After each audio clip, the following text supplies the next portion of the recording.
முன்னோர்கள் ரொம்ப தாத்தா அவங்கெல்லாம் முன்னோர்கள்லாம் சரியில்லை. அதனுடைய தாக்கம் தான் இப்போ உங்களுக்கு ஆண் வாரிசுலாம் போடுறது, அது எப்படி குலதெய்வ பூஜை போடுறது, இது பண்ணுறது, 3 பொண்டாட்டி கட்டி 4 பொண்டாட்டி விடுறது, இந்த மாதிரி எல்லா வேலையெல்லாம் பண்ணியிருக்காங்க.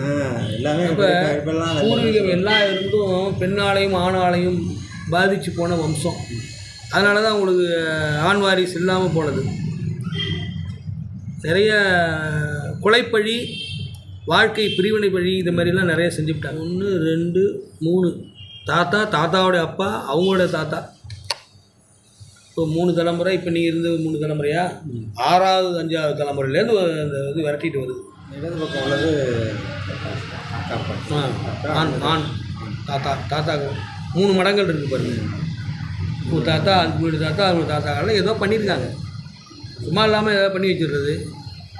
நம்ம இப்போ எது வேணாலும் செய்யலாம், பேரன் தான் பாதிக்கும், நம்ம பிள்ளையெல்லாம் பாதிக்காது.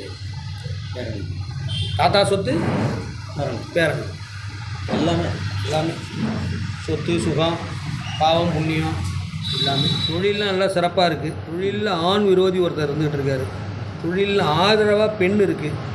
நீங்கள் பார்க்குறது 3வது தொழிலா? இதுக்கு முன்னாடி வேறு எதாவது 2 இடத்துல எல்ஐசி. அதுக்கு முன்னாடி மெட்ராஸில் கொஞ்சம் நாள் வேலை பார்த்தேன். அதுக்கப்புறம் எல்ஐசி வந்து அதுக்கப்புறம் இதுக்கு அதான் 3வது வேலை. தொழிலாம் நல்லா சிறப்பாக இருக்குது, ஒன்றும் கவலை இல்லை. ரிட்டையர்மெண்ட் ஆகி அதெல்லாம் ஒன்றும் உங்களுக்கு பிரச்சனை இல்லாமல் எல்லாம் நல்லபடியாக தொழில் அமைஞ்சிடும். ஆனால் ஆண்கள்கிட்ட ஜாக்கிரதையாக இருக்கணும். பெண்கள் உங்களுக்கு ஆதரவு இல்லை தொழிலில். மூத்த சகோதரன் தான் உங்களுக்கு எதிரி. இப்போ வரைக்கும் அவங்க தான் மூத்த சகோதரன் எதிரி, அவங்களுடைய மனைவி கடும் எதிரி. அதுதான் வில்லியே அவங்க தான். சகோதரன் உங்களுக்கு ஆதரவாக தான் இருக்குது. அந்த பெண் அவங்களால மாறுறாரு, மனசு மாறுறாரு. அதெல்லாம் சரி பண்ணலாம். சரி பண்ணால் பணம் இழக்க வேண்டி வரும். நம்ம திரும்ப அவளை உறவு சரி பண்ணாலும் திரும்பி பணத்தை தான் நம்ம இழக்க வேண்டி வரும். அதனால் அதை அப்படியே விட்டுடலாம். 3 விதமான லாபம் வருது அப்படிங்கிறது. என்னென்ன தொழில் பார்க்குறீங்க இப்போ? தொழில், விவசாயம், வட்டி. எல்ஐசி பார்க்குறீங்களா? அது பார்க்குறீங்க. அது இல்லாமல் வட்டி பணம் கொடுக்குறீங்களா? வட்டி கொடுக்குறதே வச்சுக்க மாட்டீங்க. அடகு பிடிக்கிறீங்களா? நிலம் தான் அடகு பிடிப்பேன், தவிர அதான் சொல்கிறேன். நிலம் அடகு பிடிச்சி சாவடி பண்ணுவோம். அது எப்படி பெருகி இருக்குது. லாபம்னு இருக்குது.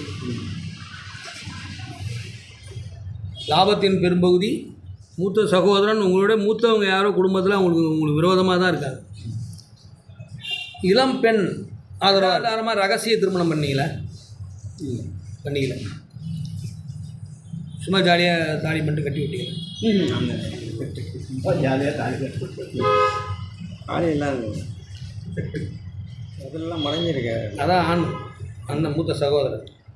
அது ஆண் பகுதி மடங்கி இருக்கிறதுனால மூத்த சகோதரனால் பெண் பகுதியில் லைட்டாக இது ஃபால்ட்டு. அது வந்து அங்கே போய் ஃபால்ட் ஆகி பெண்ணால் உங்கள் அண்ணன் எதிரியாக அண்ணனுடைய மனைவி அண்ணியால் உங்களுக்கு ஃபால்ட்டு. தொழிலுக்குலாம் அந்த பாதிப்பாக. தொழில் சூப்பராக இருக்கும். உங்களுக்கு இருக்கிறதுலே தெளிவான விதத்தில் மட்டும்தான் 10வது வேட்டையில் மட்டும்தான் நல்லா இருக்குது. பாக்கி எல்லாத்துலேயும் இந்த ஃபால்ட் வந்துக்கிட்டே இருக்குது. ஆனால் அந்த 10வது வேட்டையிலையும் ஒரு ஆண் எதிரியும் ஒரு பெண் ஆதரவும் இருக்குது. தொழிலுக்கு ஒரு பெண் ஆதரவு, எதிரி ஆண். ஜாக்கிரதையாக பார்த்துக்கணும். 12வது வெற்றிலை அயன சயன போகஸ்தானம். சாப்பாடு, தூக்கம், இன்ப உறவு, வீடு, வாகனம், இது எல்லாம் உங்களுக்கு இருந்தும் இல்லாமல் இருக்குது. இருந்தும் இல்லாமல்னா என்ன அர்த்தம்? இருக்கும், அது ஒரு நிம்மதியான சாப்பாடு இல்லை. அது சாப்பிட முடியல, நிம்மதியாக சாப்பிட முடியல, ஒரு அந்யோன்யம் இல்லை, தூக்கம் சரியாக இல்லை, தூக்கமே சரியாக இல்லை. நம்ம நல்லா நிம்மதியாக வாழக்கூடாதுன்னு ஏதாவது செஞ்சுருப்பாங்களோ அப்படின்னு ஒரு எண்ணம் வருதா? அளவுக்கு சொல்லுவாங்க, யாரும் செஞ்சுருக்காங்க. ஒய்ஃப்லாம் போய் இதை பார்த்த இடத்துல சொல்லியிருக்காங்க. இப்போ அதெல்லாம் அந்த எந்த எதிரியும் இல்லைன்னு சொல்லியிருக்காங்க. இப்போ பார்த்த இடத்துலலாம் எதிரி தான் செத்துவிட்டான். ஒரு எதிரி செத்துவிட்டான்ல. ஆனால் சாப்பாட்டுக்கு இதுக்கெல்லாம் செலவு பண்ணுவீங்கல்ல, வித்தியாசமாக சமைக்கிறதுக்கு போகிறது வர்றதுலாம் ஃபங்க்ஷன் ஏகப்பட்ட செலவாகும். சாப்பாட்டுக்கு டெய்லி செலவாகும். ஏதாவது விருந்துன்னா கண்ணாப்புனான்னு காசு செலவு பண்ணுறது. சைடிஷ் நிறையா இருக்கும். அப்பாட்டுக்கெல்லாம் பிரச்சனை இல்லை சார். அப்பாடெல்லாம் சாப்பாடு தான் கிடக்கும், திங்க முடியாது. ஆனால் வீட்டுக்கு ஏதாவது செலவு பண்ணிக்கிட்டே இருக்கீங்க, அந்த பக்கம் அதை கொட்டா மாற்றுறது, இந்த பக்கம் இதை பண்ணுறது, இது மாதிரி ஏதாவது கட்டட வேலை நடந்துக்கிட்டே இருக்குமா? தேவையான செலவு தான் பண்ணுவோம், மாசி செலவு. நல்ல சாப்பாடு இல்லை, நிம்மதியான தூக்கம் இல்லை, ஒரு ஒரு படுக்கை இன்பம் சரியாக இல்லை. இந்த 12வது பாவத்தின் அத்தனை செயலும் உங்களுக்கு ஃபால்ட்டு தான். அந்த இப்போ 12வது எப்படி இருக்குது பாருங்கள், கனாப்லான்னு. சந்திரசேகர் அவருடைய இந்த பிரச்சன்னம் சிறப்பாக நடைபெற்றது.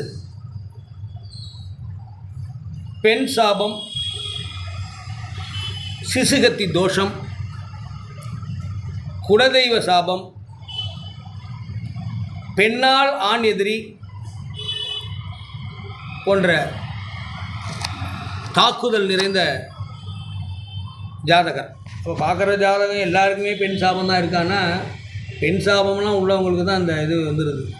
ஏதோ ஒன்று பண்ணியிருக்காங்க முன்னோர்கள். அதனால தான் பெண்கள் மட்டுமே பிறந்தாவே குலதெய்வ சாபம் கடுமையாக இருக்குது. குலதெய்வ சாபம் தான் கடுமையாக இருக்குது. அது சரியாக எல்லோரும் சேர்ந்து செய்யலை. அங்கே போய் அடித்து மண்டையை உடச்சிக்கலாமா ஒழிஞ்சு. இப்போ எங்கள் வீட்லேயே எல்லாருக்கும் தகராறு வந்து வீடுலாம் பிரிச்சதுக்கு குலதெய்வ பூஜைக்கு தனித்தனியாக போகணும். தனித்தனியாக போனால் அவ்வளோதான்டா. ஒருத்தன் பேச வேண்டாம், எல்லாம் ஒன்றா வாங்க, ஒன்றா போய் உட்காந்து எல்லாம் அப்படியே 2 பேர் மட்டும் காரில் வந்தோன்னு பாக்கி பேர்லாம் எல்லாம் ஒன்றா தான் போய் உட்காந்துக்கிட்டு பூஜைலாம் முடித்து அப்படியே நைஸாக அப்படியே சாப்பிட பேசாதெல்லாம் அப்படியே சாப்பிட்டுட்டே பேசிவிட்டு அப்புறம் டீ வாங்குகிறோம், பொட்டலம் வாங்குகிறோம், அப்படியே வந்து சேர்ந்தாச்சு. அந்த சொத்துலாம் பிரித்த பிறகு அந்த பிரச்சனையை சால்வ் பண்ணியாச்சு. ஒன்றா தான் போய் குலதெய்வ பூஜை பண்ணணும். அதுமாரி உங்கள் இதில் வீட்டுக்கு போனோன்னா ஒரு 11 ரூபா பணம் உங்கள் வீட்டுக்காரங்க விட்டு மடித்து சாமி ரூமில் வச்சு குலதெய்வ பூஜைக்குன்னு வச்சுருங்க. ஏன்னா அதை பற்றி பேசியிருக்கோம். ஒரு குலதெய்வம் 18 வருஷத்துக்கு ஒரு முறை, 24 வருஷத்துக்கு ஒரு முறை, 36 வருஷத்துக்கு ஒரு முறை எச்சரிக்கை கொடுக்கும். அப்படி எச்சரிக்கை கொடுக்குன்னா ஒன்று குழந்தையே இல்லாமல் வச்சிடும், இல்லைன்னா ஆண் வாரிசே இல்லாமல் போயிடும், அல்லது வெறும் பெண் குழந்தையாக பிறக்க வச்சிடும். இப்படி பிறந்தா அந்த வம்சம் அதோட க்ளோஸ். ஆண் வாரிசு இல்லைனாக்கா வம்சம் க்ளோஸ் அப்படின்றது. அதுதான் இங்கே உங்களுடைய இந்த பெண் சாபம். முன்னோர்கள் யாரோ தாத்தா, ஏதோ ஒரு தாத்தாலாம் நிறையா பெண்களெல்லாம் ஏமாற்றி சில பேரை அவங்களா போய் தன்னை தானே மாயத்து கொடுக்குற மாதிரிலாம் நடந்திருக்காங்க. அந்த தாக்குதல்னால் அந்த உங்களுடைய இல்லற வாழ்க்கையில் எல்லாம் இருந்தும் அவங்க உள்ளற ஒரு மனம் சார்ந்த அந்யோன்யம் இல்லை. ஏதோ இருக்கும், உங்கள் பிள்ளை இருக்குது, நகை இருக்குது, வீடு இருக்குது, இதெல்லாம் இருக்குது, சொத்து இருக்குது அப்படிங்கிற மாதிரி இருக்கிறது. அந்த 7வது வெற்றிலையும் 12வது வெற்றிலையும் அந்த இது இல்லை, சுபிச்சம் இல்லை. தொழிலில் உங்களுக்கு எந்த பிரச்சனையும் இல்லை. ஒரு ஆண் எதிரி இருக்கான், எந்த வகையிலன்னு தெரில. ஒரு பெண்ணோட ஆதரவு இருக்குது, அது எந்த வகையிலும் தெரில. அதுதான் அந்த தொழிலை உங்களுக்கு கொண்டு போகுது. 3-4 தொழிலேருந்து உங்களுக்கு வருமானம் இருக்குது. இப்போதைக்கு நீங்கள் விவசாயம், எல்ஐசி, டாஸ்மார்க் இது மூலிமா உங்களுக்கு வருமானம் வந்துகிட்டு இருக்குது. அதுதான் அப்படி தான் உங்களுக்கு வரணும். அந்த 3 தொழில் மூலமாக லாபம் வந்துகிட்டு இருக்குது. அந்த பெண் சாபத்தை நிவர்த்தி பண்ணிக்கணும். சிசுகத்தி தோஷம், கரு கலைத்த குற்றத்தைக்கும் சரி பண்ணிக்கணும். குலதெய்வத்துக்கு எல்லோரும் சேர்ந்து பூஜை பண்ணுங்க. அந்த வீட்டில் உள்ள பெண் தெய்வத்துக்கு அது இறக்கும்போது என்ன வயசோ அந்த வயசுக்குரிய பெண் ட்ரெஸ்ஸு இப்போ இருந்தால் என்ன வயசு இருக்குமோ இப்போல்லாம் புடவை தானே, புடவை ஜாக்கெட் இது 2த்தையும் படைச்சி ஆடி வெள்ளி அல்லது தை வெள்ளி இதேமாரி ஏதாவது ஒரு காலில் அந்த நாளில், இல்லைன்னா ஒரு பஞ்சமி அன்னைக்கு கூட செய்யலாம். பஞ்சமி திதியில் தான் சாப தோஷ சாபம்லாம் விலகிற நேரம், அப்போ கூட அதுமாரி செய்யலாம். அப்போ செஞ்சால் இந்த நடமாட்டம் கொஞ்சம் குறையும். அது சில சமயத்தில் அழுவுது, வீட்டில் செருமுது, அங்கே எங்கேயும் யாரோ போகிற மாதிரிலாம் இருக்குது. இது தாக்குதல். அது இல்லாமல் ஏதோ ஒரு ஆண் அல்லது ஏதோ ஒரு இது உங்கள் வம்சத்தில் எப்பயோ இதாக இருக்காங்க, ஒன்று ஓடி போயிருக்கணும், அல்லது சன்னியாசி ஆகிருக்கணும், அல்லது ஏதோ ஒரு வகையில் குடும்பத்தை விட்டே காணாமல் போயிருக்கணும். அவங்க யாரோ எழுப்புகிற மாதிரி கூப்பிட்ற மாதிரி இந்த மாதிரியான உணர்வுகள் உங்களை திடுக்குன்னு முழுக்கி வச்சிடும். ஆனால் வெளியில் சொல்லாமல் ஏஞ்சி உட்காந்துருப்பீங்க, அப்புறம் அப்படியே முழிப்பீங்க. அப்படி இருக்கும். அதுமாரி ஒரு சம்பவம் வீட்டில் இருந்துக்கிட்டே இருக்கும். அம்மா அழுதுகிட்டே இருக்காங்க. ஏன் அழுகுறாங்க என்னன்னு தெரியல. ஒப்பாரியே வைக்கிறாங்கங்கிறீங்க. அம்மா அழுதுகிட்டே இருக்காங்க, ஒப்பாரி வைக்கிறாங்க. மனைவியும் அழுகுறாங்க. அவங்க எதுக்கு அழுகுறாங்க என்னன்னு தெரில. அது ஒரு 3 பிள்ளை இருக்குது, என்ன பண்ணுறதுன்னு தெரியாமல் அழுகுறாங்க. எதுக்காவது சொல்லிட்டு தான். ஆமாம், 3 பொண்ணு இருக்கே அப்படின்னு ஒரு பயம் வந்துடும்ல, அந்த மாதிரி இருக்குது. அதனால் இதுக்கெல்லாம் சார்ந்து இதெல்லாம் செய்யும்போது ஒரு சிறப்பான நல்ல வருமானம் குழந்தைகளுக்காக சேர்த்து வைக்கிறது. நீங்கள் எடுத்தோன்னே என்ன வந்ததுன்னா, பால் குடம் எடுக்கணும், முருகனுக்கு வேண்டுதல், பழனிக்கு செல்ல வேண்டும், அதுக்கு வேண்டுதல் இருக்குன்னு அதான் இருக்குங்கிறீங்க. அதை முடிங்க. நேராக பழனிக்கு போய் ஒரு பால் குடம் எடுத்து கீழேருந்து பால் வாங்கிட்டு மேலே வரைக்கும் கொண்டு போய் கொடுத்துருங்க. அங்கே விற்பானும், அதை வச்சு இது பண்ணுங்கள். பழனி முருகனை குடும்பத்தோடு போய் பார்த்துருவாங்க ஒரு முறை. அதுக்கப்புறம் தான் எல்லாமே உங்களுக்கு நல்லா மாறும். அதோடு இல்லாமல் உங்கள் ஊர்லேயே உள்ள முருகன் கோயில் தான் சிறப்பாக அதுவும் பூஜையில் வந்து நிற்கிதுங்க. அது செய்யுங்க. இந்த குலதெய்வம் அல்லாமல் வேறு குலதெய்வம் வேறு எங்கேயாவது இருக்கா, முன்னோர்கள் முன்னாடி எங்கே இருந்தாங்க அவங்களுக்கு விசாரிங்க. அப்படி இல்லைன்னா இங்கேயே குறவன் சாமி, அது குறவன் சாமிக்கு நல்ல பூஜைகள், வீரனுக்கு நல்ல பூஜைகள் இதெல்லாம் செய்யுங்க.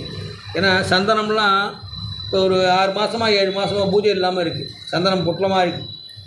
சந்தனம் பூசினா சாமி ஆடக்கூடிய சாமி, அது குறி சொல்கிற மாதிரி உள்ள சாமி.